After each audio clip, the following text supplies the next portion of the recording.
Okay. I think we're good. Alright. Hello, everyone.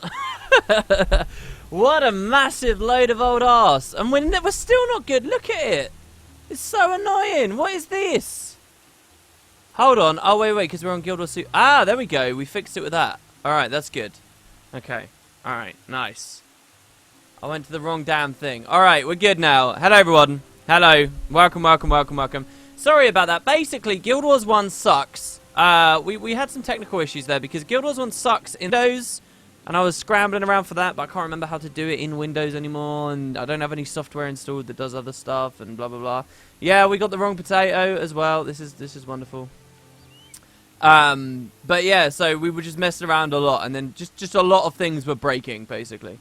All right. Anyway, so welcome everyone to another stream. Let's get Triangle Nose back. There he is. With the crazy moving camera. Overlays are a bit weird today, but I finally got it set up, the Ultra Spud set up. So basically, what you guys should see down here in the corner, just below my cursor, is messing around a lot, and then just a lot of things were breaking, basically.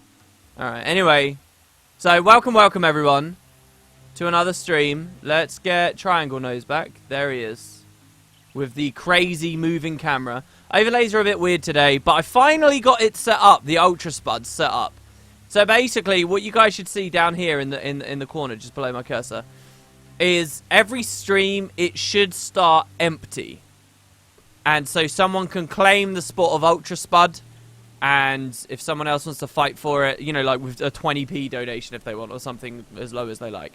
And then if somebody wants to claim it over them for the end of the stream to choose it, then yeah. So that's the way it should work. And I've been basically pissing about with that for a while. Yeah, and Guild Wars 1 doesn't go to borderless. Guild Wars 1's just annoying. Yeah, it's just annoying, basically. But we got there in the end. We got there. You'll notice that my UI is a little bit off. So to demonstrate how much more screen space we now have, on the previous streams, this XP bar went all the way across the bottom of my user interface, and now it doesn't. So now we go this, and we go all the way along. See? And now you can see me leveling up. I always just like this about Guild Wars 1, making the level up bar feel as big as possible, because then you could, like, every time you got a tiny little bit of experience, you get to see, like, the pixels go up. Today was the final day of my second year at uni, and now they get the treat of watching WP as my prize. Welcome! I hope you got a nice lunch. Somebody did say they had pizza. Someone's telling me to play roller beetle racing as well. Well, I'd love to, but I'd also like to continue with the Nightfall story. So, this is Nightfall stream 3. It's technically stream 4. We did do another one, but we basically did nothing of interest. Nothing, well, it was stuff of interest, but we were just climbing to the rank of First Spear. So, this is the third canonical episode. Right, and this is where we continue the story properly. You notice we've got two friends with us now. We've got Dunkoro and Kos. Now, I've had a lot of, you guys, a lot of blunt damage.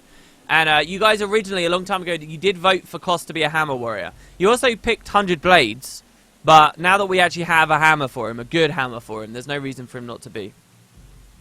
WP, I just bought a second account from your link while drinking. Dude, that's awesome, Glassy Ducky. If I could have a way of having an overlay on screen whenever someone buys Heart of Thorns with that link, I would totally do it. And if I was a technical-minded enough man with enough... but we're going to give him the Sundering Rhino's Charge Hammer, which has got a lot of armor penetration, a lot of damage, a lot of blunt damage.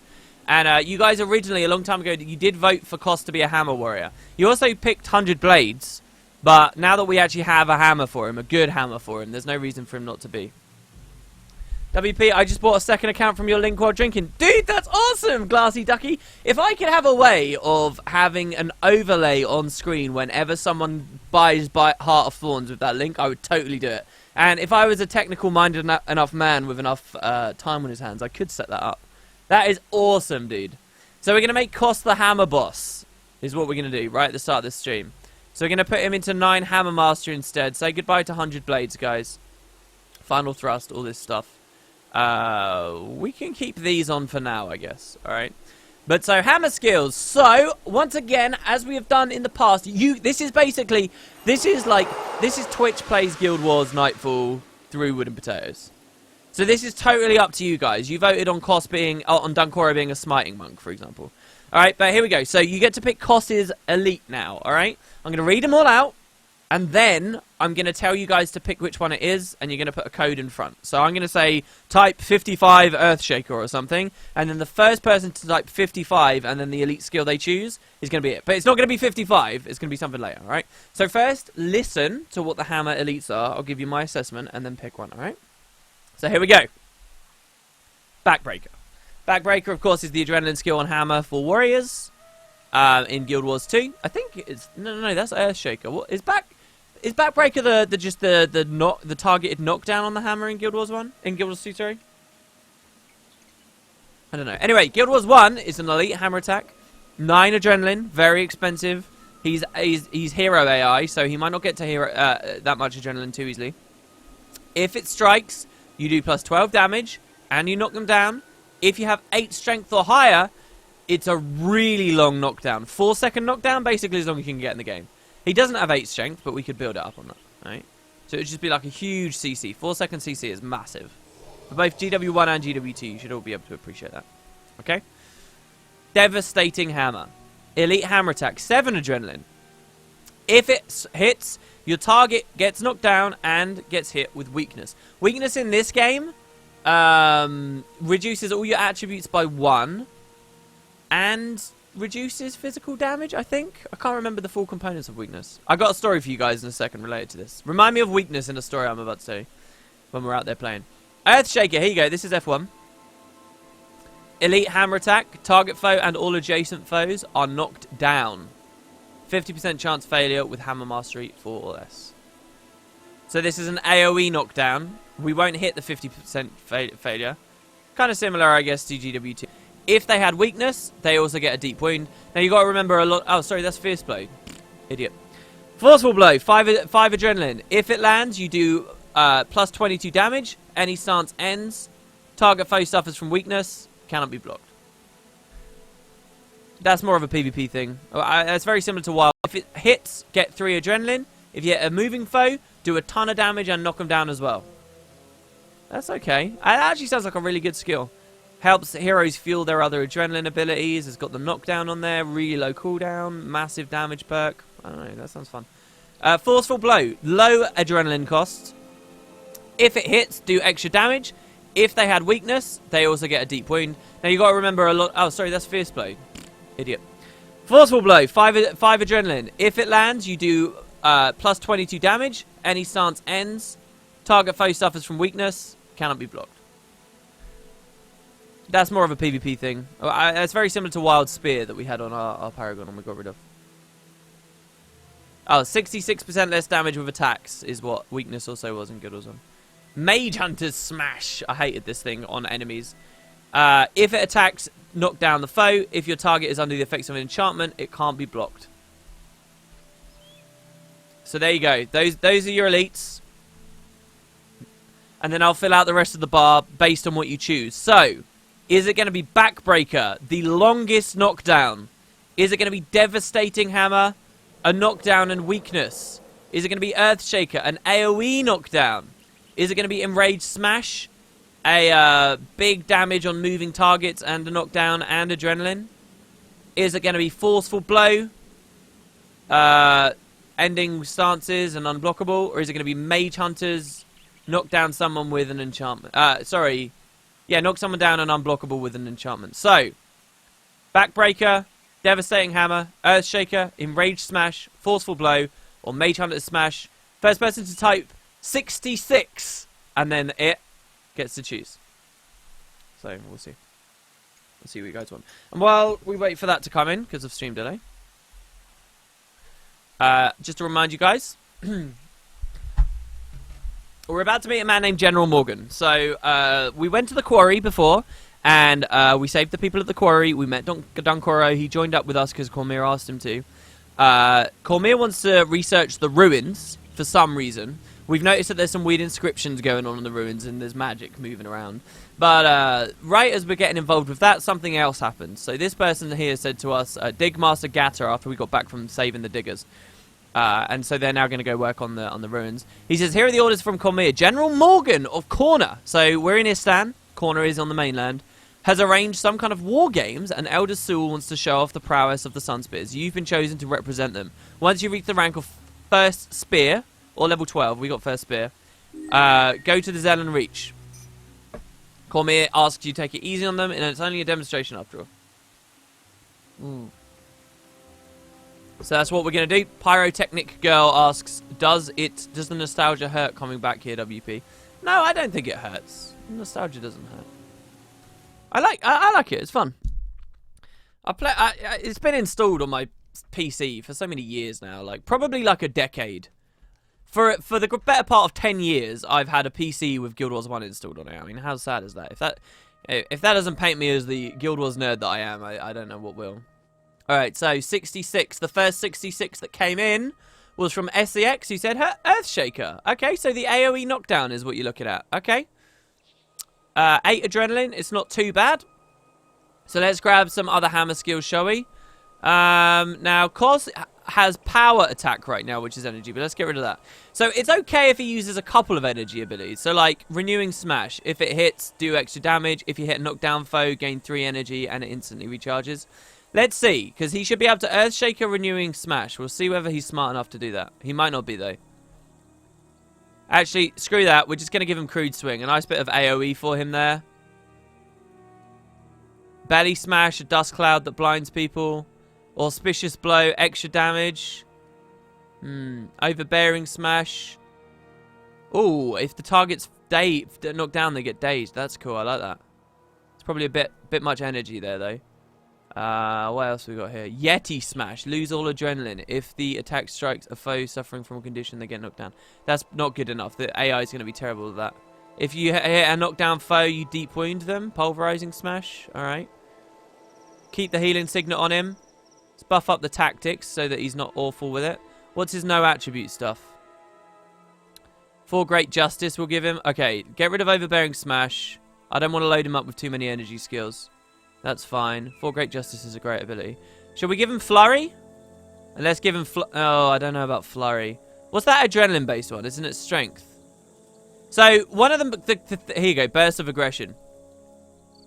Oh, but then you lose all adrenaline when it ends. I used to use that on thief.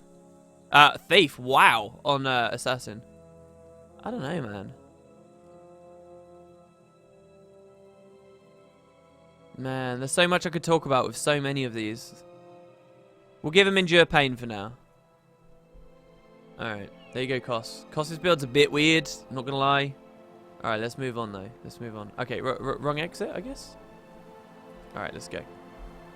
Yeah, and guys, play along with us. Yeah, that's it. Lots of dervishes. We're gonna be like a paragon dervish, apparently. Okay, so I got a little bit of a story for you guys. Because I feel a little bad. Now, in theory, I don't tell you this story. And everything's fine. But I feel bad, so I'm going to tell you the story and make you feel bad as well. Oh, flail is the attack buff that grants adrenaline. Yeah, anyway, I was basically just going to say, one of the main things you do as like a physical attacker is make sure you've got a 33% damage buff thing on you. So the story, I'll tell you the story when we're moving in, because we're about to do a little bit of story here. Sorry, I'm all over the place today. Hope you guys are all doing alright. So here's Varesh Ossa. She says, General Morgan, the Sunspears have arrived. They don't look like much. And General Morgan says, I will evaluate their skills, War Marshal Varesh, and report back to you. And she says, I will be surprised if they prove challenging to us soldiers. Rejoin me in Kamadan when you're finished, Morgan. Alright. And she's leaving. Alright, so we can talk to Morgan. We're playing these war games. So, who are you? He's an evil bad man is who he is. Lissa teaches us that the glory of leadership is found in duty and honor. Ahai, Sunspear.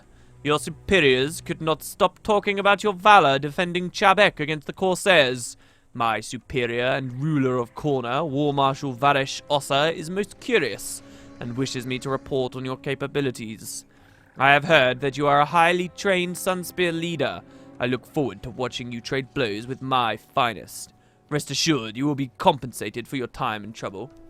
When you are ready to begin the demonstration, let me know. Alright. You're a bad man! Alright, here we go. What is that from? I wonder whether anyone knows. Okay, so we'll just kill these guys in the war games. So the point is, I believe, as we score kills, we get points. As they score kills, they get points. And they are... Boy, are they going to score kills. But mind you, we do have a Smite and Prayers monk with us, so that will make everything better, right? I like this play. I like being a motivation paragon. This is kind of weird. It's going to be kind of interesting to see how it goes. We also... I forgot how much damage we do. I also forgot that I need to manually cast Strength of Honor on Kos. So you'll notice Kos does a lot of damage. Let's monitor him and see how he's doing as well, right? So we're just going to watch. And we're going to see how low energy he gets. Looks like he's got perfectly fine energy right now. We're going to see how he uses his adrenaline stuff. So far, he seems perfectly capable of using his build, which is nice. So we're just gonna keep this up here. This is the benefit of having a high resolution monitor, I guess. What a demonstration! Cormier has trained you well. Indeed, my men would do well to take the lessons you have taught them to heart. I would hate to cross you on the field of battle, Sunspear. As for your compensation, please speak with Emissary Dajmir. Foreshadowing. Maybe we will meet him on the field of battle. Alright, so here's the story, alright? A couple of streams ago, I told you guys that in the mail, well, a while ago actually in the streams, who remembers this? Tell me if you remember it in chat. I told you that I got Prophecies Collector's Edition in chat. Who remembers that happening? I bet nobody does. But some people might, alright? And some people watching the VODs might, alright? But yeah, this was something we talked about, something I was very excited about. And I said that I didn't look at the box because I wanted to do an unboxing video of it. And my first time ever opening it, I wanted to do. There you go. People remember. Nice. Wow, lots of people remember. That's awesome. Okay. Well, yesterday, I tried it out. I did an unboxing video. And it was pretty cool. Alright. Alright, first we'll talk to it. General Morgan holds honor, loyalty, and devotion to the 5 gods above all else. Alright. Ignore my story. Pay attention to ArenaNet. This is very cool. Remember this line, okay? There's a lot of consistency. These are not throwaway, crappy, ignorable quest text dialogue that doesn't mean anything. This will be relevant later. General Morgan holds honor, loyalty, and devotion to the 5 gods above all else. Alright? If you ask him to choose between you and the 5 gods, it's not gonna go well for you. Alright? This is important about his character. He also rewards such service. I must get back to my studies. In fact, I could use some help if you have the time. I'm sure Morgan would appreciate your continued assistance to the Corner delegation. Alright, fine. Thank you for helping Corner. One of Varesh's generals, Kayet, has asked me to speak with the Order of Sky regarding a celestial event she calls Nightfall. Hey, this is kind of cool. I had no memory of this. So Nightfall is a celestial event. An event of the stars. Well, Nightfall, yeah, I don't know. Like all the stars getting blotted out in the sky. Our connection to the rift being closed. I don't know. General Morgan, whom you've met, doesn't seem to like the idea. But more importantly, someone else has been asking about the Order of Nightfall. Someone else has been asking the Order about Nightfall. You'd be doing me and the generals a great favor if you'd investigate this. Meet in Zelon Reach, and I shall tell you more. And you'd better bring your friend Kos with you. The plants in this area have been especially aggressive lately. So, this is a primary quest. An idea in Nightfall is you can only do certain quests with certain heroes. So, there are storylines that... like, sometimes you'll find a side quest and it requires a certain hero to be there because it's, like, the story of that hero. This is our first example of that. We find that someone called Melanie joins our party after this, apparently. Get some promotion points and so on. I'd like to find out more myself. So... this is the first rumblings of Nightfall we hear. Also, we've heard about the Order of the Sky here. The most prominent order in this campaign are the Order of Whispers. And, of course, they're still very prominent in Guild Wars 2 as well. Well, they're not the only order of the Alolan regions. And, in fact, the first order we meet in this campaign has nothing to do with the Order of Whispers. It's the Order of the Sky. So, here's Emissary Dajmir here. I'm finishing my coffee right now.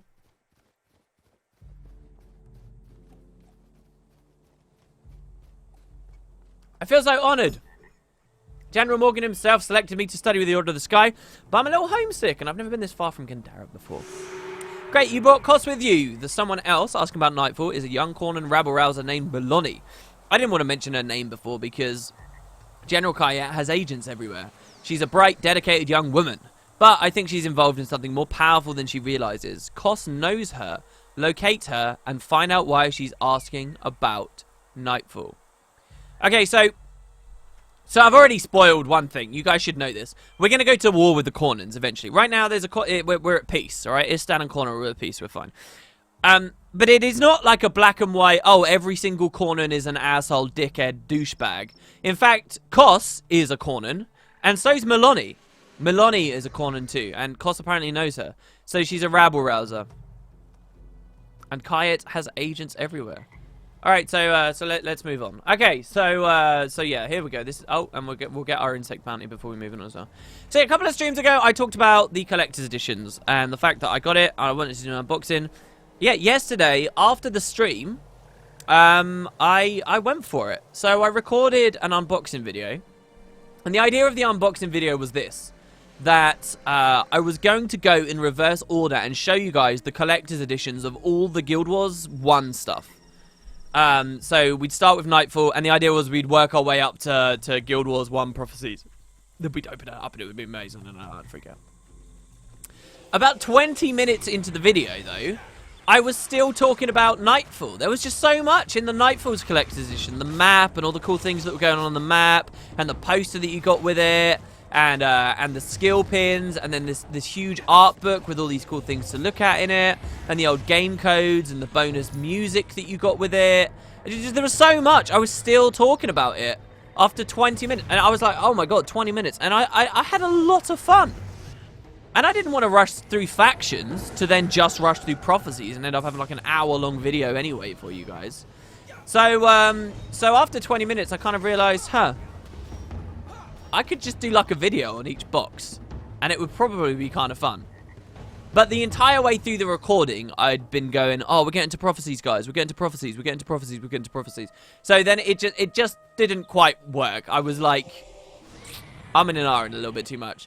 And then, so I was like, okay, maybe it will still work. Maybe I could just edit it in a certain way. Started editing it. And I don't know whether you guys know this, but the Nightfall map they give you, it's not like some like super delicate, like nice embroidered parchment or something. It's not like a papery texture. It's very plasticky. It's shiny. And about 5 seconds into the video, I realized whenever I'm handling these very glossy, shiny materials, like I'm just 100% in the video, just because my reflection is in all this stuff every time. It's like, oh, there I am. Oh, there I am. Oh, there I am. And it just didn't work. Damn it, man. This is tough. Did we just aggro way too many? I hate you guys for making us pick a fucking smite monk. You know, this could be smooth sailing right now. But no, you guys went with a smiting monk. And now we all have to suffer. And I hope you all feel bad about that. Every single one of you that voted on fucking smiter. Jesus Christ. What's wrong with you, Twitch? So, yeah. There is no video. I decided I wasn't going to do it. So I'm just going to make you all sad. And realize that I did do a cool video. And my reflection all over it made me decide to delete it. However, I do think it would be quite cool. So I think in a couple of months, maybe. Well, I don't know how to. I may just have to figure out a different way of recording it, so that you know my reflection's not constantly in it. But yeah. So the reason why we're not rezzing here is because we did give Dunkoro a resurrect ability. So Dunkoro is going to boss it up here, and he's going to finish them all off with like reversal of damage and stuff. There you go. Good job, Dunky. All right. And now he's going to res us. And then he's going to res Kos as well. Yeah, you voted on a crappy playstyle. It's you know, this is your fault, guys. Yeah, and we're using Smite as boon. Yeah, we don't have Ray of Judgment. We instead have Signet of Judgment. We voted on that again. Don't look at me.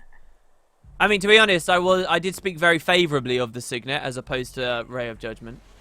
And that's because we're only in a 4-man environment right now, and also Dunkoro's struggling like mad with energy management as it is. So yeah. The one thing we can do though is we can get Charlie out, and I think that made things really easy last stream. So we'll try that again. There you go. So now we should just be able to slap our way through everyone. Here we go. WP has a potty mouth. Wait. What do you mean? What do you mean I got a potty mouth? What did I say? Did I just swear? Oh, yeah, I was swearing a lot when I was talking about the Smiter Monk. Yeah, because seriously, guys. I was on board, just like you were at that time, but now I'm just realizing it's just an awful decision. Yeah, with Charlie, we should just be able to slap through this stuff, like, easily. So, yeah, if you guys are watching these streams, the 2.5 episode is out there. It was just us kind of running... We spent a lot of time here, actually. This is where we did a lot of our leveling on Zed and Reach. So it's kind of unfortunate that the primary story's taking us here again, but whatever. So really, because we do so much damage, I just need to focus on using these heal abilities here to keep myself up. I do like the idea of having smiting... I like the idea of having, like, all hybrids. I don't know. That aren't necromancer hybrids, because that's a load of bollocks. So you have, like... motivation paragons and smiting monks, and who else is sort of in that middle ground? Do you know a Guild Wars 2 concept I really like, but I just don't have a guild or a community for it anymore that I could really do it. A Guild Wars 2 series I would like. You see a couple of raid guilds do this sort of, but I love the idea of doing videos where you have like weird raid comps. But not like the bog standard, oh yeah, let's do it with 10 Guardians, let's do it with 10 Ellies, let's do it with 10 Healing Ellies. Not like super ludicrous worlds like that. But I'm just talking like, you choose to have a Dragon Hunter providing the might for the team instead of a Phalanx Warrior. Right? So like you have the same roles, and your healers are... you know, blood magic necros and like 3 venom thieves. And your quickness generation is not from mesmers, but it's from the fact everyone... well, I don't know what the balls you use with that. You don't have too much option for AoE quickness, to be honest. But you get what I mean? Like, I don't know, just like weird concepts, like I think that'd be interesting. But there's just not enough leeway, as far as I understand it. There's not enough leeway, really, out there. Even when you're really good at the raids, to run really bizarre comps like that. Yeah, dervish healers. Yeah, that's true. That is very true. Here we've been slowed with imagined burden. Makes you walk instead of run. Because we are... that's the thing. See, mesmers in the first game felt so much more like... they were like a psychic class. They were all about manipulating your emotion and your brain and your mind. And the theme and the flavor, aesthetically, to all the skills was so much heavier in that direction. In Guild Wars 2, it's more of like, they went really hard on the, and I get it, right, the clones and the phantasms are supposed to be illusions and about mental things as well, but they're just not, you know?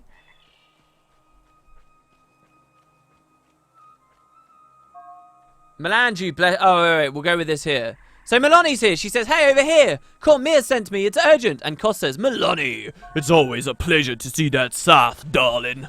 And Melani says, don't start, Kos. This is serious. Varish Os's generals are asking questions about Nightfall. Cormier's found something associated with it. I will take you to her. Ah, so what we thought were 2 different stories are suddenly combining. Maybe it's not a coincidence the Corners are here at the same time as Cormier is looking for the ruins. So Melandru. Sorry, so Melani. This is Melani. Get a good look. Pretty hot stuff. I'll send everyone over there in my team so they can bugger off for a second. This is the lady in her default outfit.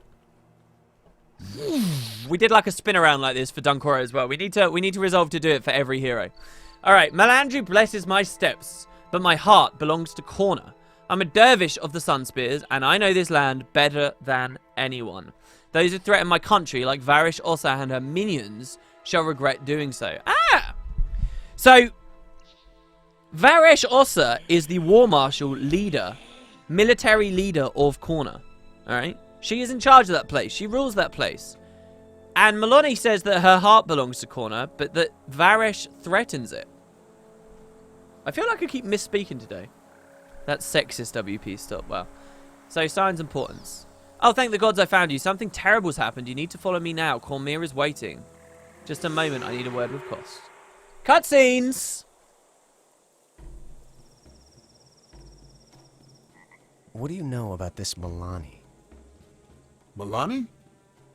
Known her since we were both children in Korna. You're from Korna? Yes, the estates north of Gandhara. Melani is from Ranjak, a small village to the west. She's a sweet girl, but always thinks she's right. I also have very good ears. Melani, I didn't see you there. Observant as always, Cass. I'm glad you're both here. I believe the War Marshal is up to something. War Marshal Varish? I doubt that. Don't you find it odd that she came in person for a simple trade mission? With her generals? So Varish is a hands-on leader. I think you're jumping to conclusions. I think you're just not thinking at all. Ah, I see you two do know each other. My apologies. Though with Cass at your side, you'll need real help. And if Milani's advising you, you'll need me more than ever. All right. There's so much I want to say about that. First of all, yeah, the cutscene's kind of crappy. But did you hear that? With Cass at your side, you'll need real help. Do you know what that sounds like? Do you know who that is? That is the same voice actress that did the voice of the woman medic that wakes you up as at the start in Guild Wars 2 after the tutorial mission. You know, you wake up in the room and you're on the bed and she says, Dwayna's blessings that you're okay. Maybe you should help people out in the forest, in the Shaymore fields and all that kind of shit, right? Remember her? That's the same lady. That's absolutely the same woman. I never realized. And yeah, that cutscene, it's amazing to look back at it. It's really not very good, right? The jank, for realsies. Alright. I forgot the Guild Wars 1 male sounded like a teenage boy, says Tulip. You're damn right. Also, yes, the Rhino Hammer is boss. I agree. Someone said, 100% agree. I miss Mesmer being a control class. I'm not really talking about it mechanically. I'm not saying Imagined Burden was, you know, the Mesmer in Guild Wars 2 sucks. I think they're almost impossible to compare mechanically.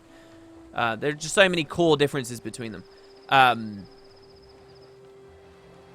Like, Guild Wars 1 Mesmer, you know, it was heavily hex-based. There's really not a great translation for hexes into Guild Wars 2. It had a huge theme of fast casting, which doesn't exist. It had a huge theme of working with signets, which revolved around energy, which doesn't exist. Hell, one of its lines entirely, inspiration, was about energy. Half of its illusion and domination makeup was about energy denial, which doesn't exist. I mean, just so much of it doesn't exist. But I think the flavor, despite those huge mechanical differences, I do think the flavor could have remained intact. You know, this big psychological bent angle to it. And, you know, they just missed that. If it was all about the, you know, because the idea is like a phantasm, a Guild Wars 2 phantasm, is the Mesmer has got into his target's mind and convinced him that this ghostly being exists, this illusory manifestation is threatening their life. And because they are so convinced of it, it actually does damage to their body. That's the idea of a phantasm and a clone, or illusions in general, I guess. Not necessarily clones. But then, mechanically, that just doesn't work, so, without it being like a huge mess. So, why is it that, you know, like, if Koss is a Guild Wars 2 Mesmer right now, and he summons a phantasm, I, as Wooden Spear Tato, shouldn't be able to see it, but I do, you know? Like, if the only person to see those phantasms was the target suffering from them, it would be cooler and it would maintain the flavor. But then you can't get away with that, really, can you? Milani, you suck. Well, or Dunkoro, you suck. One of you two sucks. There you go. We're out of our signets now, so we want to get moving. What kind of build would you have went if we didn't do the choices? For Dunkoro, he would have been healing prayers, easily. Divine favor healing prayers. I wouldn't have put in protection or anything, he'd be healing prayers. And then later, we're going to find another monk friend. And when we find that other monk friend, I would have made that monk friend protection. And then I would have been done.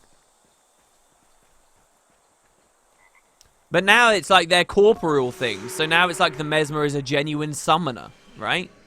You know, like, when it comes to asking Guild Wars 2 players, hey, what elite specializations can you imagine? A lot of them would say they'd think that the Mesmer would become a summoner. And that just doesn't fit, really, with the way it's supposed to be working. That's why usually I'd say I think the Elementalist should become a summoner, because of conjure weapons and so on.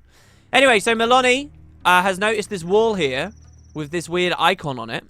And she says, oh, and Cormier's here. Sorry, Cormier. Oh, my God. Spear Marshal.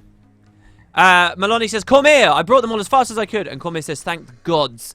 Take a look at this and tell me what you think of it. She says, the journey of life is best taken with good company. So, What do we think of this, guys?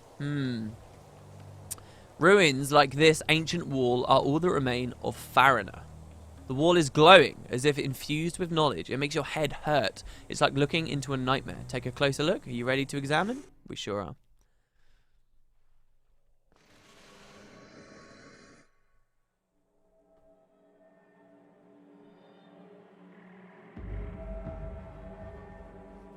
This looks bad.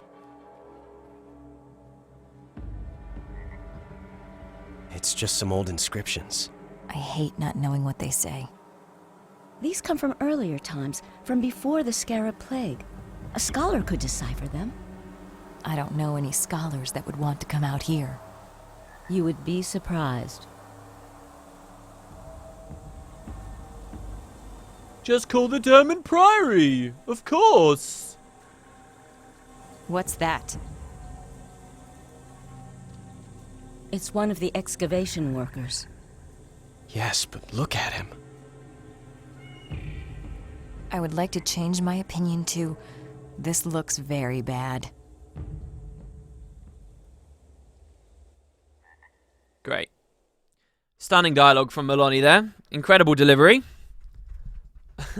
So, WP, do you think a second specialization for Elementalists would be something like Ritualists with just elemental spirits? Maybe. I mean, we have 2 summon glyphs already, and they're pretty awful. I mean, they have utility in specific areas of the game, sure. But I've never really been that impressed. Did we ever read about Jockiner Diggins? Because we did come here. Sorry if we did, but we're going to read it again. This camp, just outside the ruins of the fabled first city of Farina, is headquarters to the Estani Provincial Excavation Corps. Farina, decimated and abandoned during the Scarab Plague, was the ancient home of the primeval kings who once ruled all Ilona. Some believe it also holds the key to the mystery of the Scarab Plague's origin. Superstitious fears and a bitter rivalry between the Excavation Corps and the Society of Engineers have kept work on this important archaeological site stagnant until recently. Okay. Yeah, Word of Healing was my go-to. People are talking about their favorite healing prayers, elites. Word of Healing.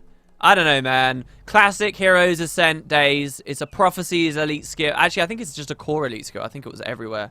Just basically, this is the elite version of one of the most basic skills you can get in all of Guild Wars for a healer, and that's Horizon of Healing, wherever the balls that was. Word of Healing. Like a classic Prophecies build, with healing build, for me, it's like Word of Healing, Heal Party, Healing Breeze. You know, just crap like that. And definitely, I'm not saying that's good. Resurrection Charm was always pretty good as well, actually. Actually, I can't... Maybe I should run that instead. I'm going to run that over Rebirth. We're still going to disable it in battle, but we're going to do that. Okay. So here's Digmaster Gatter again. Yeah, Word of Healing was the sniz. It was excellent. You guys can hear the game okay, by the way, right? In the cutscenes as well? The digger you found was the last one to die. They're all dead. The entire excavation team. Cut down in their prime. Covered with these strange runes. Cormier promised us protection, but no one was prepared for this. Then another group of diggers stormed through here, heavily armed. I'd never seen them before, but they seem to know where they're going. You have to go after them. Cormier's waiting for you. Take this. You'll need it. Uh-oh. Well, here we go, guys. So, Twitch, you get to choose again what we do. Please, for the love of God, don't make it terrible. Maloney has joined our party. Originally a native of Corner, Maloney's dedication to her home village has made her a persona non grata in her own homeland. She has a flirty determination. Sorry, a flinty determination?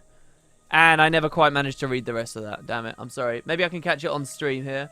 Flinty determination and is not above open acts of rebellion to achieve her goals. Open acts of rebellion. Alright, there you go. Thank you, Stream Delay. Okay, so Maloney joins our party. Nice.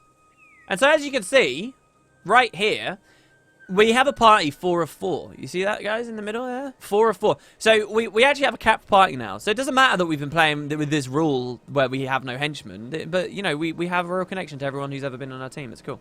So soon enough, that will extend. So, Maloney, she's a dervish. Just as we are secondary, by the way. You guys voted on that. So she has 4 attribute lines she can go for, alright? Now, dervishes are kind of tricky because she's basically going to want Scythe Mastery to accomplish much of anything as a hero. For now, especially early on, when she doesn't have too many points. So, I'm just going to be a bit of a dick here, and I'm going to say, just for granted, I'm going to spend half of our attribute points here on Scythe Mastery, and we're going to make sure she's competent at least hitting things. But what you guys are going to be able to vote on here is Wind Prayers, Earth Prayers, or Mysticism, alright? Those are going to be what you guys vote on. So I'm just going to straw poll here. I'll give you guys the little descriptions of what these are. Okay, so Wind Prayers. Many dervish spells. Oh, wait, that's not the right description of it. How do you find a description of each individual line? Really don't know. I wonder. Hold on. We're going to try this. Wind Prayers is dumb, apparently. Hold on, guys. Alright, speaking of the video I did about the Nightfall Collector's Edition. Oh, that was not me passing wind. That was me opening up the Nightfall Collector's Edition. Okay, so check it out. This came with a manual. And said manual, which I apparently buried at the bottom, has basic information about the guide. And basic information about the guide, well, of course, is going to teach us about the dervishes. So let's have a look here. Chapter 1, characters, creating your character. Primary and secondary professions, page 67. Scroll through. You're going to give me a description, Guild Wars? Here you go, Dervish. Dervish, here we go. Oh, what? It's just the same in-game. They literally just copy-pasted it. Alright, I'm just going to describe Dervish to you then, so that this wasn't a waste. Serving the gods as holy warriors, Dervishes stand confidently in the whirlwind of conflict. Martial techniques perfected in the deserts of Alona allow a Dervish's scythe to lash out quickly at multiple opponents, surrounding the holy warrior with a swathe of destruction. Initiates often learn spells of self-protection, prayers that rush a warrior into battle, and invocations that empower attacks with elemental fury. Masters of the profession can assume the form of a god, enacting divine will with holy blessings. Keenly aware of the conditions of a fight, a dervish can reap great benefits by using multiple enchantments. Wandering the savannas and deserts of Alona, the faithful dervish chants prayers to the earth and wind, and the fury of the sandstorm answers in response. Epic. So yeah, in my opinion, when Nightfall came out, Dervish was like the cool people class. Do you know what I mean? It was like, oh, this is the one that you become a god. Like transforms in Guild Wars 2, they just poo out transforms everywhere to the point where they're not really that exciting anymore, in my opinion. Like, what is it? Every class has got a transform of some form. Poor NGs have to borrow it from another class, but it's there. And there we go. We put it away. But in Guild Wars 1, oh boy, especially at the time when Nightfall's released, that was not such a common thing. Okay, so straw poll. What do you want, guys? Do you want wind, earth, or mysticism? Mysticism being the one where you get to choose the gods, by the way. But we don't need to spec into mysticism to pick one. We're gonna pick that in a second. That's separate, all right? Wind, earth, or mysticism?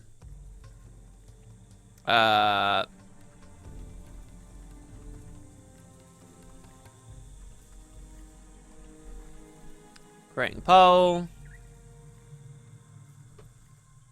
There you go. Have fun. And yeah, Earth is like lots of blinds and stuff. Winds is lots of cold damage. Earth is a little defensive. Wind is more movement oriented and speed based, I guess. Just what you would understand as a generic RPG gamer.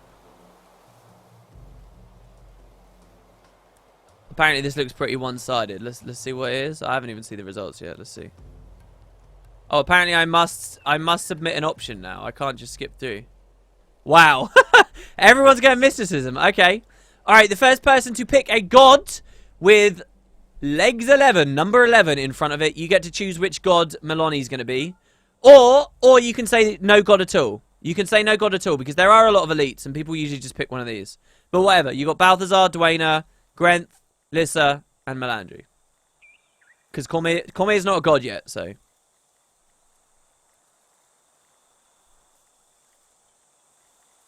Poggy Man said 11 AOD. Called it. Isn't AOD... Hold on. If that's an elite, I will choose what he said. Oh, Avatar of Dwayna, I guess. AOD.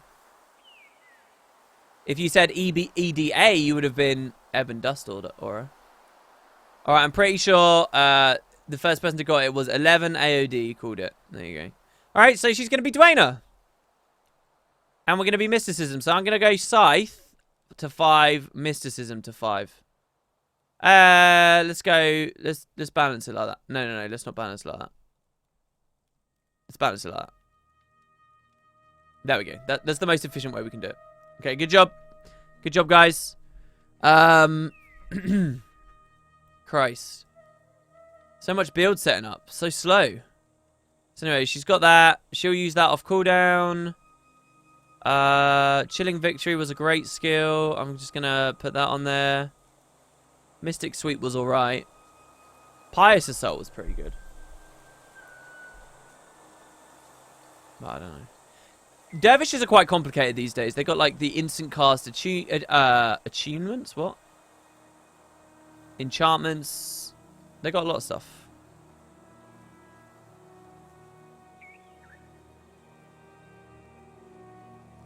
I kind of want her to heal us up a little bit as well.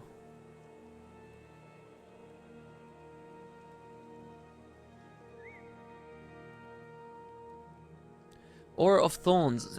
The thing is, Dervish is like the... If there was one class I wouldn't want to do a quiz on in Guild Wars 1, it's this. I'm really not very good.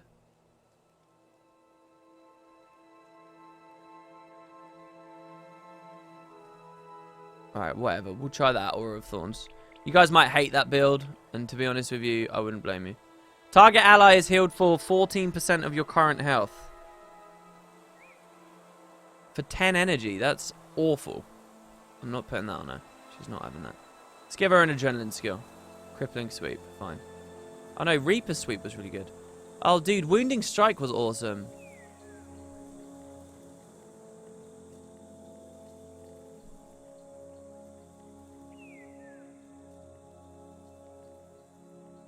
Twin Moon was awesome as well. We'll go Twin Moon instead of Crippling Victory. She might really struggle there with... Let's get rid of that.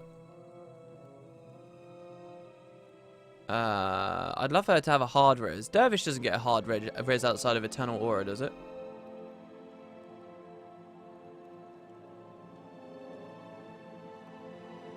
Am I running Reshade over GW1? I actually am, yeah, I am. Do have Reshade on. It's very subtle. It's kind of cool that you noticed it, though. Let's just do that for now. I actually, because now we've got a bit of a problem that we don't have a healer, and we only have one guy with a hard res. Oh, do you know what? Do you know what? And I think I'm gonna really be happy I did this. I'm gonna put her like so, and we're gonna do that. And she'll keep the res signet as well. All right, there you go, Milani. I sort of broke a rule there because I said I wasn't going to put people as secondaries, but we're going to do that. We tried to greet our mum in a WP video, but for once he did not record whispers. A lot of the time I try not to. Some guy was like Some guy was advertising his YouTube channel by whispering me in-game and hoping, or just presuming, that I was recording a video at that time and that I wouldn't edit it out. That genuinely happened to me like 3 days ago. And the annoying thing was I actually was recording at that time too. So I just cut that bit of footage out and then I turned off my comments. Like, how crazy is that? He's like, check out my build videos over at blah blah blah blah blah. I was like, what is this? This is clearly not a message from me. He didn't say, hi WP, I've just started YouTube, how's it going? Can you check out what I've made? Anything like that. No. like people care that much about my videos or the damn comments. But hey. Hey, Ogden, you're not in the story here. Go away. You're not supposed to be in the story yet. Ignore that dwarf, guys. That's breaking my immersion. You're, yeah, good. Get out of the frame. So Gatta says there's a time to dig and a time to die. And then there's now. That's awful. We're here to help however we can. We're going to use your assistance earlier, but Cormier's waiting for you and Farina now. When you're ready, you can meet her and find out what's going on. Let's do it. Guys, this is going to be awful.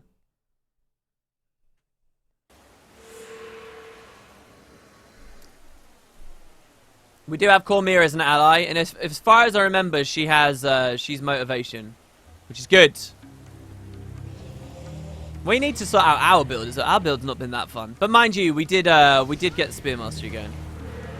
So there we go. We're fighting level 10 stuff, and we are level 10, so we're level appropriate.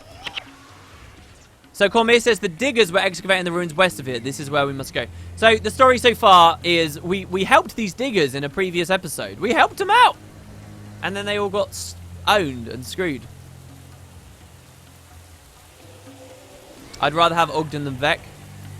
You know, as much as I don't really like the Asura these days, I really liked Vec. I really liked the old Asura. I don't know. Oh, God, I'm such a broken record.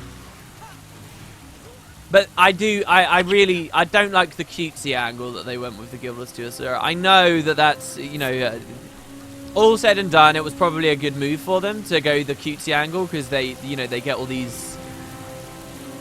There's a certain type of person, and there are a lot of them out there, who really will enjoy the fact that they can play a cutesy little funny comic relief character in an MMO, right? There's a lot of people. So it's a demographic worth hitting. But, did you have to do it to the Asura?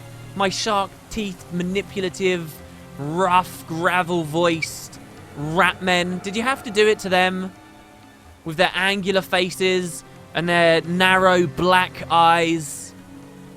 Did you have to make them the jokes? I guess so, huh? And their awesome, like, Mayan, Aztec-y giant headdresses. Those were the best. The final cutscene of the knowledgeable Asura is pretty much the best in the game. You should absolutely rewatch it after the stream if you've got time, really now.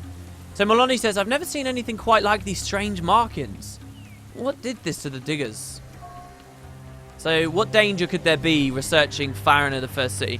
So just to be clear, kind of wide scope lore here. Humans were first documented as having been on Tyria, the planet, further to the south than this, in Cantha. And from there, presumably, they came from even further south. We just don't know very much. But then they seem to have been here. And they built a city a long time ago, like 1,000 years ago. Long time ago. And this was like the first like massive documented city. It was Farina, and the people who lived here were devastated. An entire era, or, you know, the way the Alonans count time, you know, they have their ages. An entire age was brought to its end, to its knees, based off of a single event that happened here on Istan, at Farina, and the province in general. And that was a great plague swept through, the Scarab Plague, and just destroyed everyone. And some of the darkest lore that you will ever find in Guild Wars is based on this. And what do I mean by that? Well, because I don't know if we'll do the side quest. There are some side quests talking about that plague story. They talk about how, like, this is a plague where scarabs would nest inside your body, and eventually they would kill you by exploding out through your skin and stuff, like when they hatch. Like parasites. Like a disease that spread, but were actually parasites. There's like a scholar that tries to learn about what it actually was here. Some messed up stuff, man. I don't remember what we were talking about. Oh, we were talking about the Asura. Oh, are we talking about the cutscene where Vec loses his father?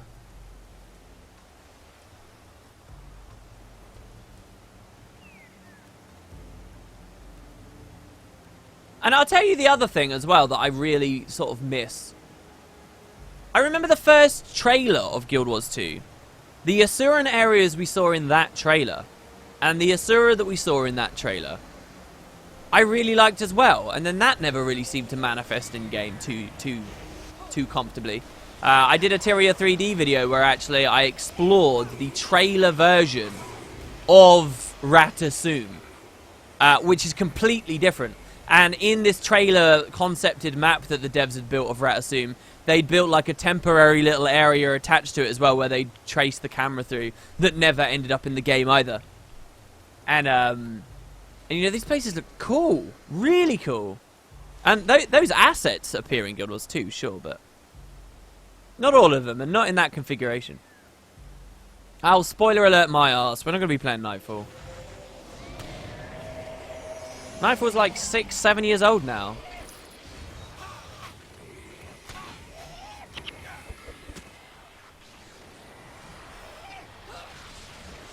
So, you know, I lost my Guild Wars 1 one. You know, I think the best... I don't usually I try not to be like, oh guys, check out the gem store, blah blah blah, this is amazing, this is amazing, this is amazing, right? Like, I think there's a line where you look a bit shilly, right? And I don't do that too much. However, if there was ever a gem store update that would have me like crying with joy and begging everyone to buy it, it would be if ArenaNet did a gem store update where only for Asura characters you could wear an outfit that had the giant, like, fruit bowl, massive headdresses with the big ears. Oh, my God. For Asura, and make you look like those old ones. It'd be so cool. Ah, here's a body, guys. Here's a body. Uh-oh. Yeah, factions just hit 10 years... What was it, mysticism? Yeah. This skill here, Vow of Silence. So basically, you get in this like nice little felt, like dark purple felt bag. Inside it, you get like 2 skill pins, like shiny cold metal, like skills basically. You know, like little squares. Just like Nightfall, you got. It's just a flesh wound, which is a Paragon Elite. So just so that people know, basically what came with the collector's edition, and I'll show you it when I eventually do this video. Oh, I can't show you in my bar. Oh, that sucks. I can show you Maloney's one. What was it? Mysticism? Yeah. This skill here, Vow of Silence. So basically, you get in this like nice little felt, like dark purple felt bag. Inside it, you get like 2 skill pins, like shiny cold metal, like skills basically. You know, like little squares, just like this. And that art you see there for Vow of Silence, you got Vow of Silence, and you got another one called It's Just a Flesh Wound, which is one of the Paragon ones.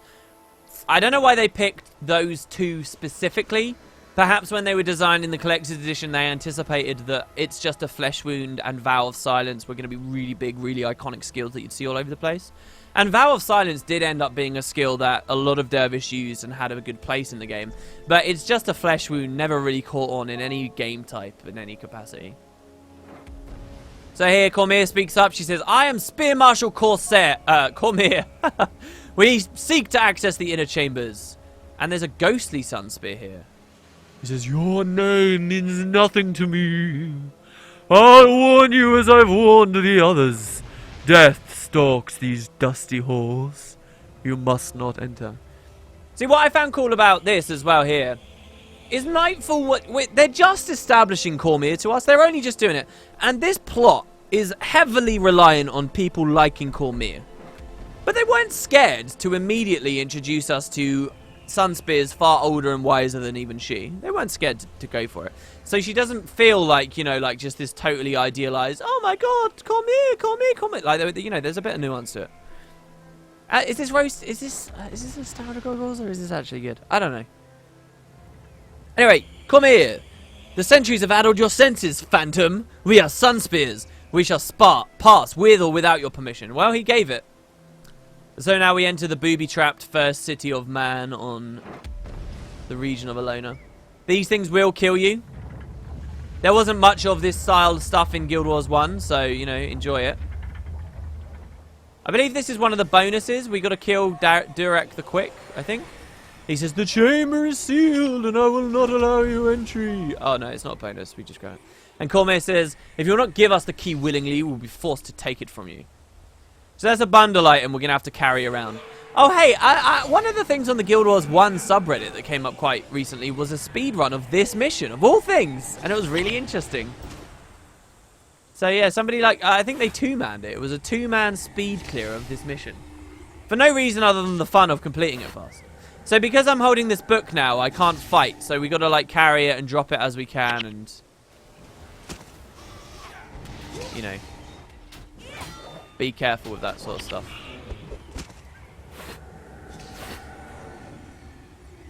I will try to pick up more items, guys, but ultimately it doesn't matter too much. You really miss GW1's GVG? Well, fucking support Stronghold then. Like, it might not be perfect, but it needs some kind of population to it to justify ArenaNet working on it more and adding more interesting and new Stronghold maps and, you know, breathing some life, right? And I know I'm a hypocrite by saying that because I've barely talked about the damn game type. That should be another video I do. There's a video on Wood and Potatoes right now, live at the moment. It just came out. Where I'm talking about the home instance because, you know, it's a very fillery video, you know, I'll openly admit it. It's something I wanted to talk about, but it's a fillery video. And, you know, I need more topics. I need more things to talk about. So difficult. So maybe Stronghold is a thing I should do. Maybe tomorrow's stream we should look at some Stronghold. So that was a poison dart trap. You know, messing with our senses. The idea is we could be chasing this ghost the whole way through here, I think. No? Never mind. And maybe he hits that dead end there. Where's the pedestal for this? Not quite sure. Just getting used to my keybinds here, guys. I apologise for this. Stronghold might as well be solely GVG.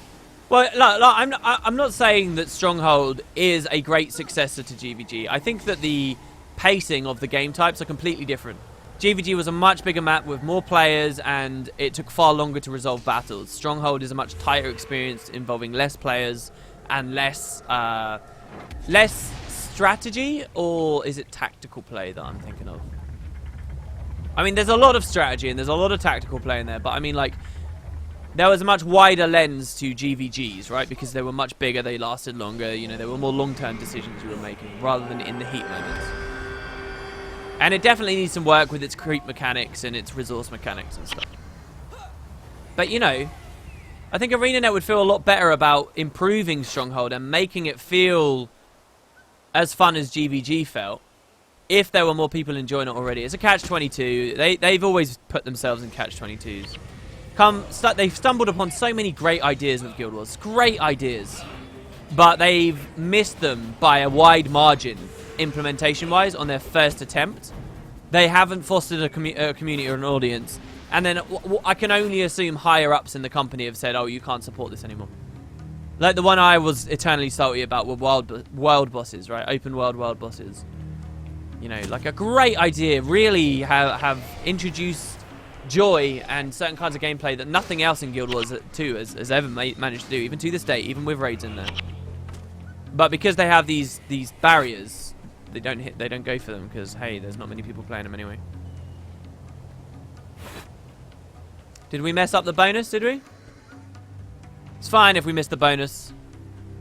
Oh, I think the bonus was don't kill mobs or something. Yeah, because we ignored what Cormier had to say. She was trying to help us here. She says, this next chamber will also be sealed. We need 2 tablets. Cormier, how do you know so much about this place? And she says, oh, no, that's different. Okay, so Melania is asking Cormier, how do you know so much about this place? Which is a very, very good question. Because, frankly, it's a bit of a... Alright, Charlie might die over there now, which would be pretty bad. Get out of the trap, Charlie. Charlie, get away from the trap. It's about to turn back on, bro. Oh, no, don't run through. Don't run through. Wait for it to turn off, bro. Alright, there you go. He's okay. He's okay, good. What were we talking about? I don't know. Yeah, Stronghold. Just support it. Play it. Tell ArenaNet what's good about it. What's bad about it. Hey, here's an interesting question. How would you guys feel if the next new map they add to PvP is a Stronghold map and not a Conquest one? Serious question there. I'm wondering. What do you guys think?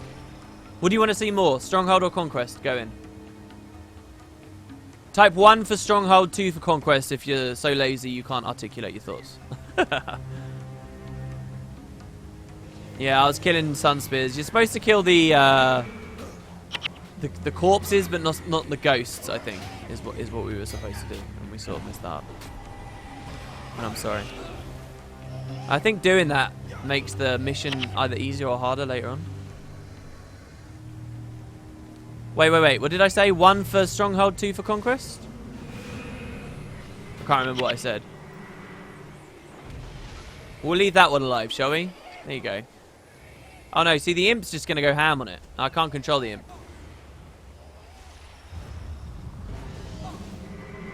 Get out of the fire, you morons!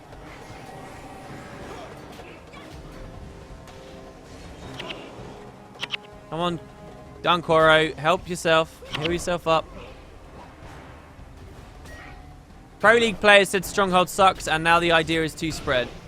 Yeah, I've honestly always hated how much the Guild Wars 2 community at large has doted on and overly extrapolated on the opinions of the Pro League players or the people in the top couple of guilds. I've always really detested that. I'm not saying that those people don't have valuable opinions, but I'm saying that people are far too comfortable to just see like a build one of those guys is running and say this is the only viable thing. And I think people are it's way too easy for someone to give the impression that they know what they're talking about, and people just like I don't know. Frustrates me. In all likelihood, the Pro League players are people who have spent years playing Conquest and grown to accept Conquest for all of its faults and all of its positives, and kind of, you know, just become kind of narrow-minded in that form of play, and that's what they're good at, and they weren't really looking for a change. And so to throw them in an entirely different game type, they're going to have a negative disposition quite quickly at it. And then all it takes is a couple of little things to justify that negative disposition, don't you think? Like, again, I'm not saying Stronghold doesn't have issues. It clearly does, and I think those players will have gone in there, seen the actual issues, and had legitimate issues to talk about, and been like, yeah, it sucks for this reason, let's not play it. I think they would have been quite quick to leave rather than give it a good chance. Maybe that's me being too, what's the word? Maybe that's me looking into what they think too much. Deathmore80 said, people are afraid of change, period. We lost one of our things, did we? Oh, we're only on a timer. Is that the way that works? Yeah, okay, I guess what you're saying, Deathmore, is an element of what I'm speaking of, yeah. Let's leave these guys here to kill those, and we're just going to go do this on our own. And hopefully not get hit by this trap. Please don't turn on. Please don't turn on. That's good. Alright, we've got another one over here. So yeah, Cormier, you might have noticed, she's running around using a skill called Fallback on us. Where was the other tablet? Oh, it was all the way over here. She's using a skill called Fallback. And what that's doing is movement speeding us, and it's helping us heal up. It's a cool skill. I like it a lot. And later, ArenaNet added another skill called Incoming, which did something fairly similar. Yeah, I'm taking too long. It's fine. It's fine. We're going. This is why I flagged the heroes back. Now I'm going to flag him over to me. Oh, what? Oh, the ghost came and stole it. What? Well, let's kill the bloody ghost then. Where is he? Is he going to steal it if I'm just going to grab both. I left that one on the floor. Yeah, he ran past. Yeah, in the other direction with it. I saw that. Yeah. He's not behind us again, is he? Man, first mission of the game. I don't know, second mission of the game, and we're struggling this much.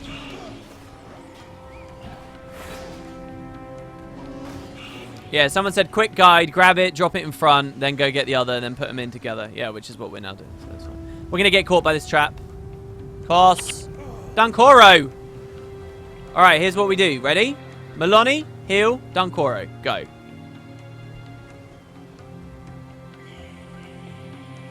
See, he comes in at 100% health, but he also comes in with fairly low energy, so we'll just let him get that.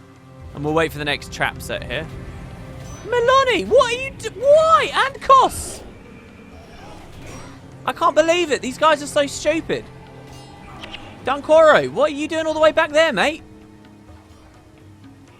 Oh my god. If they get caught in that again, get out! Alright, good. Don't heal me while standing in the damn fire.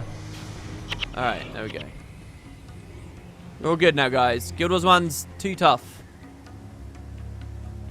Too tough.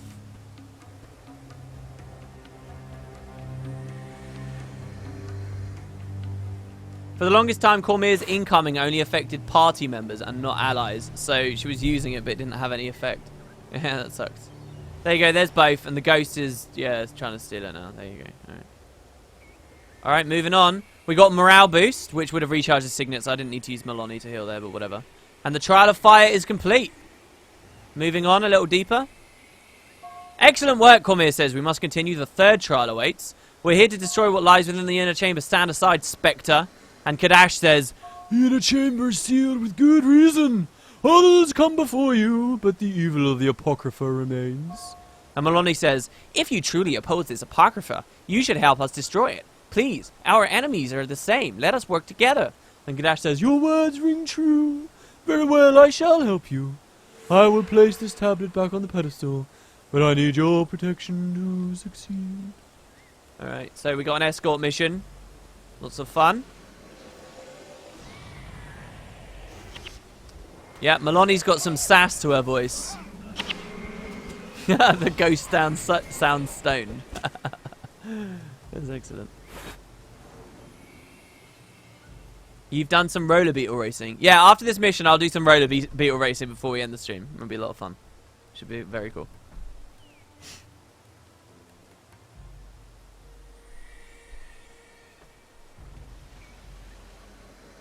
Right, let's move on over here.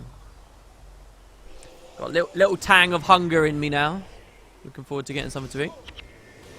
Why do you think I'm called Wooden Potatoes? Oh, do you mean the face cam looks stoned? Funny enough, that face cam there, when I recorded that, when I filmed that, all of Final Fantasy X International Last Mission hadn't gone out yet. And that's the final cutscene and the final boss of that game. So as I was filming it, I was thinking to myself, either people are going to be upset that this is a spoiler, or they're going to think it's like a cool little preview of the next episode. And I went with the, hey, let's just do a cool little preview of the next episode. Because in keeping with the way I conduct myself, I don't care about spoilers. Well, that's not true. Matt's got me convincing myself that that's true, and it's not. Looks like a bird potato. What? How does it look like a bird? What, because of the beak? I guess that makes sense.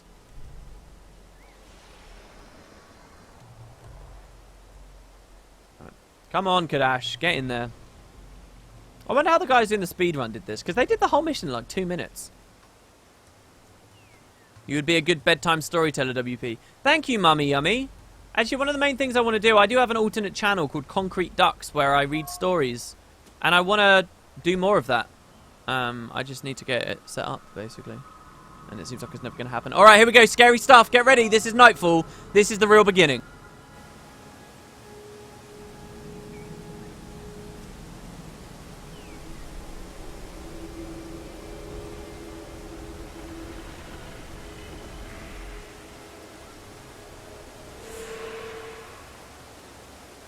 Dun, dun, dun!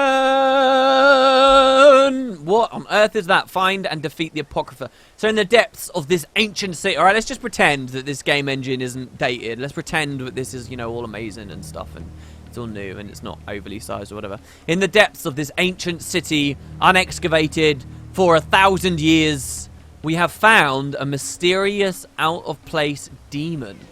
Ooh. Oh my goodness, Cormier, what do you mean? What do you make of all of this?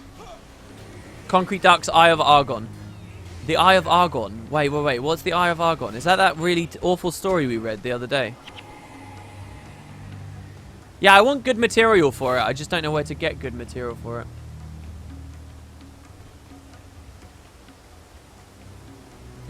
I like to whine about spoilers on the internet, so I leave films 10 minutes before the end. I love The Sixth Sense about that lovely man everyone was ignoring. Yeah. Oh my god.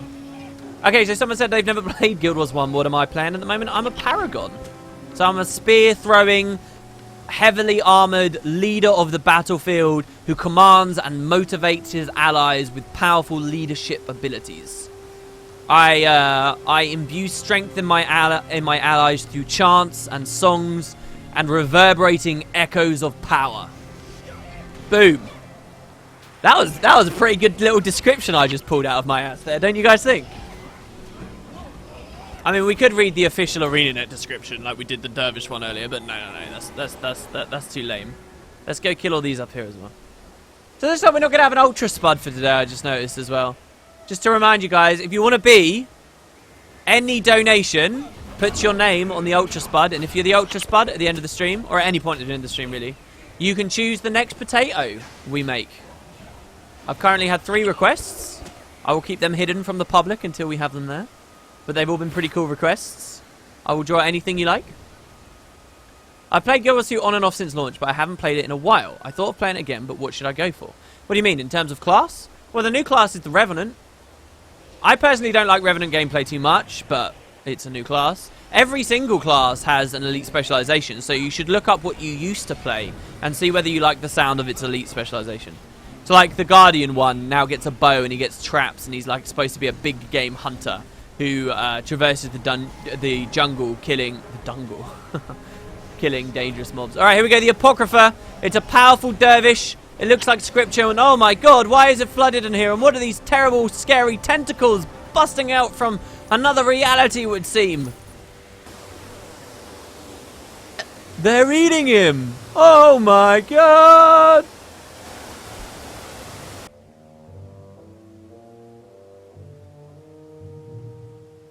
Oh, look, back in Kamadan on the other side of Istan. Here's Varesh Ossa. Report, General Morgan. You were correct, War Marshal. The Sun Spears have been recruiting and training new leaders. We will need to increase our own forces as well. With respect, Varesh, the Sun Spears serve all the Elonian provinces. If they serve all of Ilona, why are their headquarters here, in Istan, instead of Korna? Your father taught me to trust the Sun Spears. My father taught me to do what is necessary to protect my land. Varish. General Kayat, you are dismissed, Morgan. War Marshal, we are not finished here. Prepare for our return to Korna. I shall join you shortly.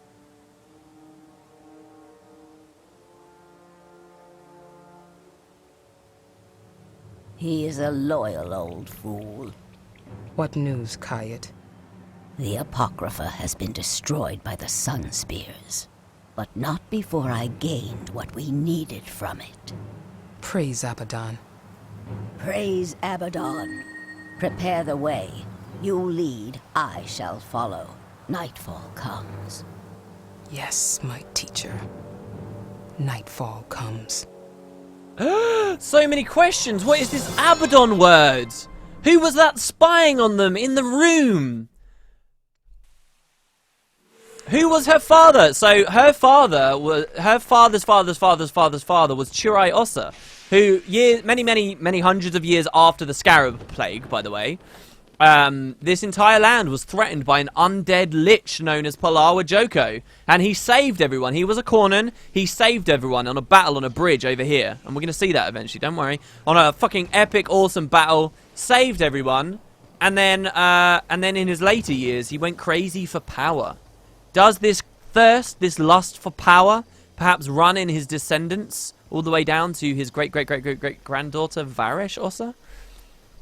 In many ways, by the way, you could sort of consider Kayet to be the big bad person in this game. Also, in the cutscene, move 566. You wanted a Cormier potato to be done. Okay, absolutely. So we did get an Ultra Spud.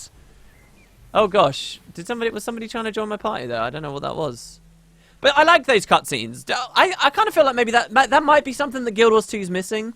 It doesn't take a break away from your main party too often, like to make it really feel like, I don't know, like a movie or something. What do you guys think? Like, I like that, you know, like we got an insight into the inner council of the Cornans, and And we meet an entirely new character there. Like, who the hell is that? Can you imagine if, like, a Living World episode had, like, an equivalent cutscene like that? Where you do your mission, you do your whatever, wherever the Living World takes us. But then, like, it cuts us to a cutscene where you see some people we vaguely know and they're being spied on by someone we completely don't know. Can you imagine how cool that would be? Like, the forums would explode in the wait for the next Living World episode, wouldn't they? That'd be really awesome. Wax said I donated at one point, but wasn't Ultra Spot of the Day. Do I still get a take? What? Did you? Why? I don't understand. Are people using a link that isn't hooked in somehow? I'll ask you about that in chat after the stream, Wax. I'm sorry if it didn't come up. They should all come up. I don't know what the hell that is. And thank you if you did. I mean, really. Alright, first beer devoured. I wanted to go to a merchant, but here we go. So the next quest, this will be the next stream. I don't know if you've heard, but undead that were sealed within the first city are now roaming the countryside. This is terrible. We have to track them down before someone gets hurt. If a Cornin or Vabian got killed on Istani soil, well, it would be bad. Really bad.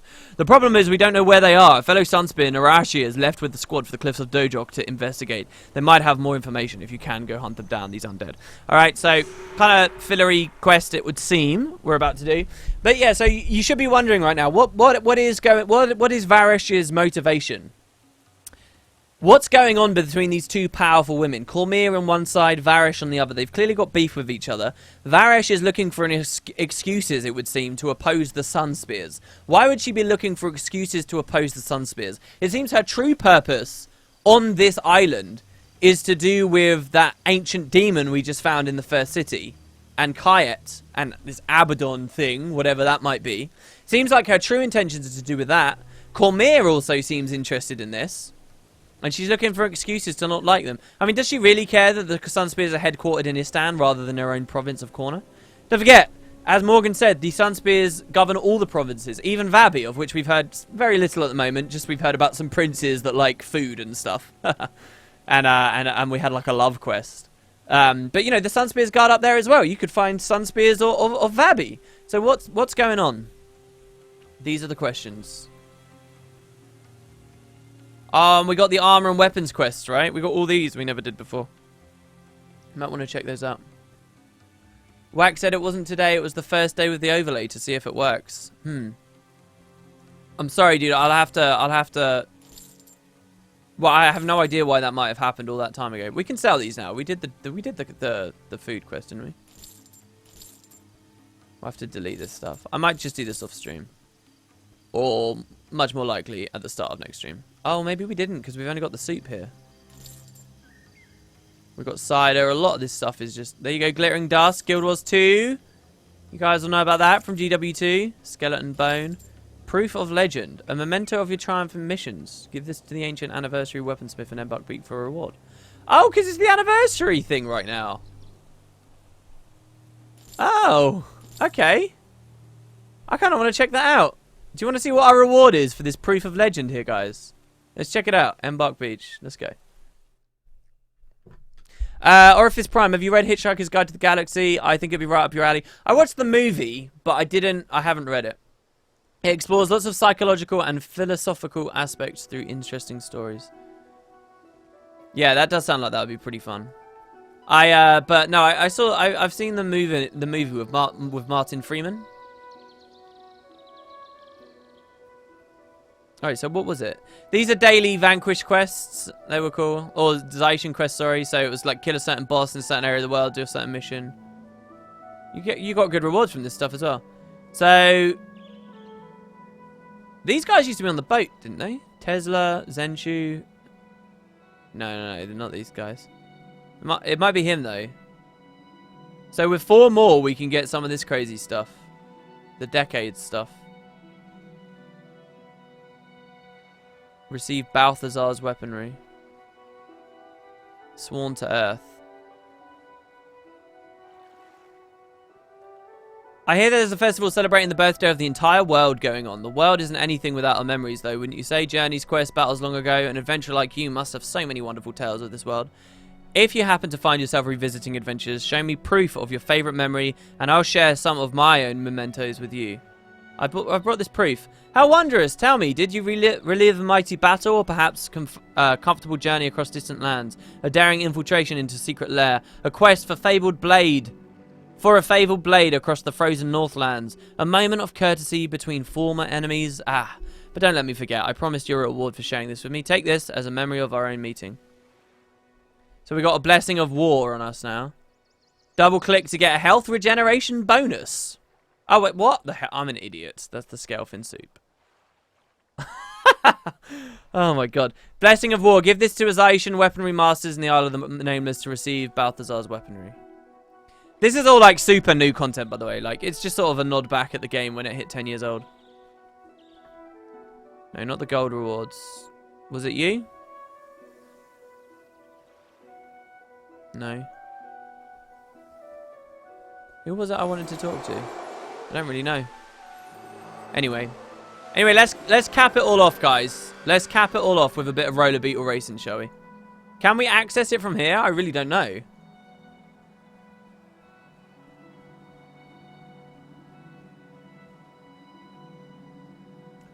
Is Guild Wars still active even though there's Guild Wars 2? It absolutely is. I mean, look, there's lots of players around.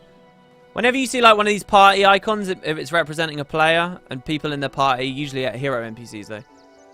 Would we have to go to Cantha to roller beetle race, or can we do it from the Great Temple? I mean, we haven't even been to the Great Temple. How would we get to the Great Temple? I don't really know. How can I get the anniversary storage tab? I don't know. I really don't know. I'm sorry. I'm not an expert. Don't know what I'm talking about anymore.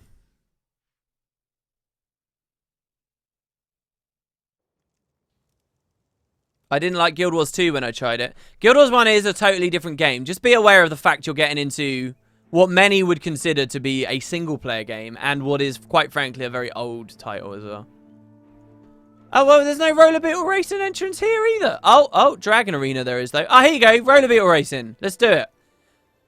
Oh, yeah. Here we go, guys. Look, if you've got this game installed, get your ass in right now. Come on, race against wooden potatoes in an exciting round of roller beetle racing for the first time in many, many years.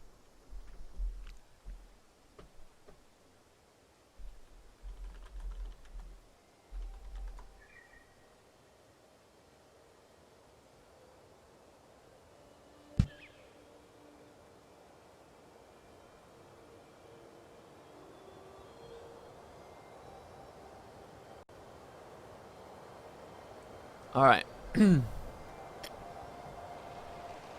Roller beetle racing. Oh, yeah. You could get your decorations. So, for people that don't know, this is kind of like the Guild Wars 1's Sanctum Sprint. I really don't remember how much of it works, but I used to grind the hell out of this. The first time this came out, I grinded it so hard, desperate to get the top score on the leaderboard. Here's the leaderboard, alright? I tried so hard, but there's like heavy RNG involved with it. Heavy RNG. So the best player, and because there's very few people playing, I bet you've got a good shot at this. Tagazok loved G-Wars. Oh. Look at all these people. There's 100 people on the leaderboard. You know. Man, I'd love real stats about how this goes. You know, 100 people right here. This is so cool. Alright. And we're going for it. So I'll give you guys like a couple of minutes to get in game, and then we'll all sync Q in, okay? We'll try it. Alright, so we get skill 1, which is dash, move fast. Skill 2, which is can't be knocked down. 3 is knock everyone down around you. 4 is lock out another roller beetle skills. 5 is throw rocks at people and knock them down. 6 is echo, so you can double up on any other skill. 7 is knock someone down from range. And then this is the amazing one, super roller beetle.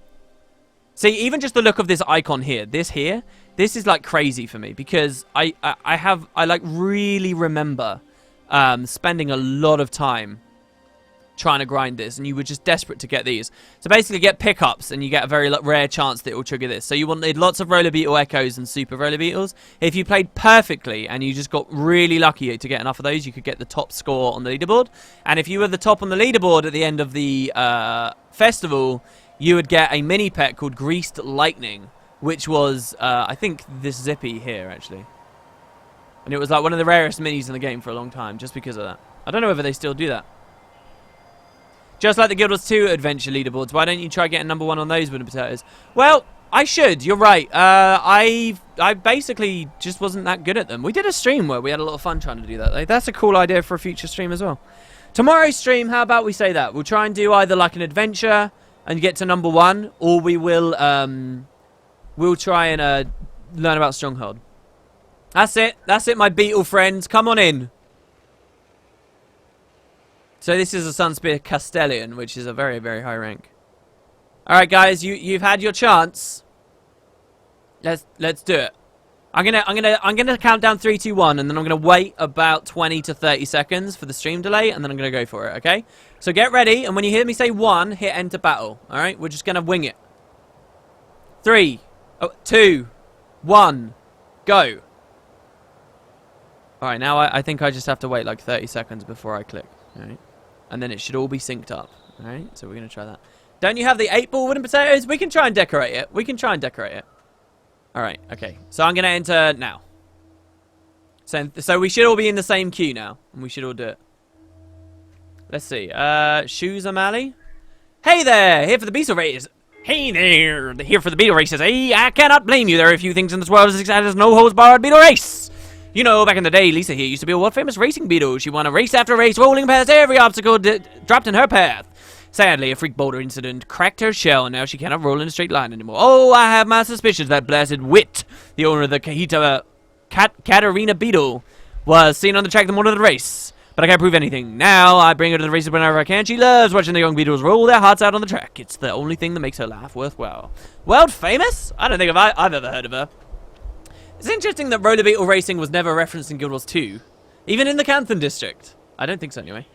That was the genius of it. I was careful to control publicity so my opponents would never realize that it was in store for them in the next race. Worked like a charm. Even now, the winning dozen races, nobody knows who she is. Obviously, Wit must have figured it out. Blah, blah, blah. Here we go.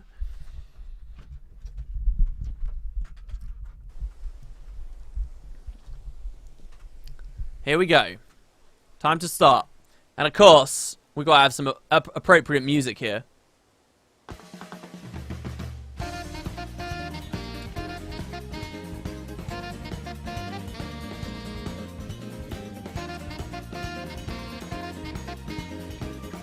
Go, go, go! Oh, and you can't click to move, I forgot. Alright, let's knock them down. Oh, they use hardened shell. I haven't blown mine yet, though. Alright, so you got this RRPM here, which is rolls per minute or whatever. Roller beetle rolls per minute. And you want to use your boosts to get over the hills as fast as you can, and then you use the momentum of the downward hills. So these recharge after every checkpoint, these 3. Very similar to the Leyline adventure, actually. There's a box. We got a roller beetle blast. Let's knock that guy down over there. Boom. Get down there, creator of Blob. Oh, I got knocked down. Damn it. All right. Well, I should have used my hardened shell at a different point there. All right, we're fine. Use harden. Go. Oh, I keep trying to click to move. What is wrong with me?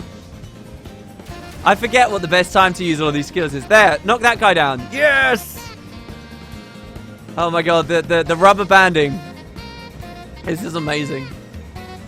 Alright, we roll down here. Now, I can't remember whether you go for this box or not. I think I'm going to go for it. Oh, we're in second place. That green guy's in first. Hardened shell, because they're all going to get power-ups and try and knock us down. There, use that on that guy. Damn it. We blocked him out. No! Come on, bro. Oh, we've fallen out of third. So you want to focus on the middle here. You got a bunch of power-ups in here. We're looking for the super roller beetle. Oh, my God. No, this is just so bad. We're in last place now. Get back. Move! Ah! Checkpoint 4. These guys are all crazy. You're supposed to go through the lake. We have to take the shortcut. We got to do it. Ready? We're going to power through the lake, which would slow us down with the dash. Ready? Go, go, go, go, go. All right. Sweet. Next Mario Kart track is running. Hardened shell. Knock him down. Lock him out. Yes. Yes. Good. Right round the corner. A lot of people like using the boost there as well. No, I'm in last. I'm in dead last. I can't be this bad. All right, there's an echo. So we save this, and then we're gonna get a super roller beetle. Just watch. It's gonna be amazing. Oh no, we're not. We're just gonna we're gonna echo the boost, the skill 1.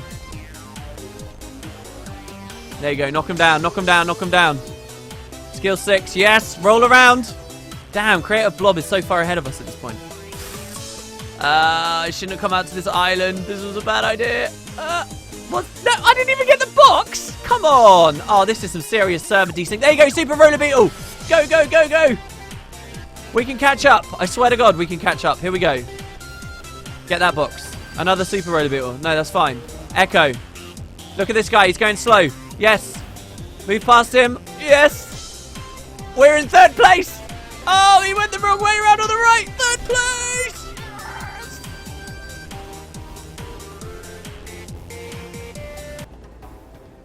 That was Mario Kart 8. That was Mario Kart 8. Damn you, Ashura Mazar. So our points there, for what it's worth, we got 422,377. And I'll show you guys what the leaderboard is. 422 we got, okay? We went pretty slow, to be honest. But the leaderboard right now is... Just move on up over here. See, look at this. Another guy, another Magi guy, and he's called the Ancient. Sent by boat from Alona, roller beetles are brought to this arena and its famous racetrack and put through rigorous training process. Only the best of the best are given the privilege to race. Dude, when we get, like, Alona back and factions, I guess I need both. I don't know. Look, at some point they need to bring these beetles back. And when they do, they need to bring back roller beetle racing. And it needs to be a Guild Wars 2 adventure. Oh, here, you get it now through a different way. Is this it? My father won't let me have my own beetle yet, but he says I can help give out the prize. I have special rewards for races. So we need, like, we got 5 for that. Man, that would take quite a while to get. Alright, where is... Here we go. So, yeah, we got 422 and 485 is the fastest we've seen so far.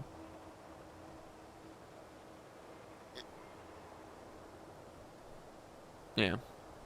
On that guy. There you go. There's the 8-ball. There's the guy with the 8-ball. Shoes O'Malley. I can't remember where the deck... Here you go. Beetle designs. So we could go like peace, love, and understanding. 100 gold! Bro, I'm not... Oh, I've got 51 platinum. Alright, fine. Since when did we get that much money? Did since when did we just withdraw that from our bank? We must have, right? I didn't accidentally get all that money. So you go, peace, love, and harmony. It's cool. I know, this is fun. I'm looking forward to when they do this in GW2. Which they should, I would hope, anyway. Oh, 10 coins for first, 200 coins doesn't seem like a lot. Yeah, 21st place, and you're done. So anyway, there you go, guys. Oh, and we're under the effects of a flux right now, which is pretty cool. So this was like the way that they shook up the meta in Guild Wars 1 after a while. You deal an additional 30% to foes of the same primary profession. Killing a foe of the same primary profession restores all your health and energy, and you get a morale boost. There can only be one. So, this in all PvP game types is happening right now. See, I think this flux mechanic would be really interesting for unranked in Guild Wars 2. I don't know, maybe that's just me though. Hey WP, is it possible to join the guild? My Guild Wars 1 guild is dead, so no. Not from me, unfortunately. But in Guild Wars 2, if you're happy, if you want to whisper me, if you want to join the Spud Club, there you go. Anyway, so there you go, guys. We're going to dance, and we're going to leave it there. Thank you so much for checking out the stream today. I'll be back tomorrow for more Guild Wars 2, more stuff with the new patch. Thanks so much to Moo566. Congratulations for being the Ultra Spud, and I will get on your potato request, absolutely, for the next batch as soon as possible. So I'll see you guys tomorrow for another episode. Have a great evening. I'll see you next time.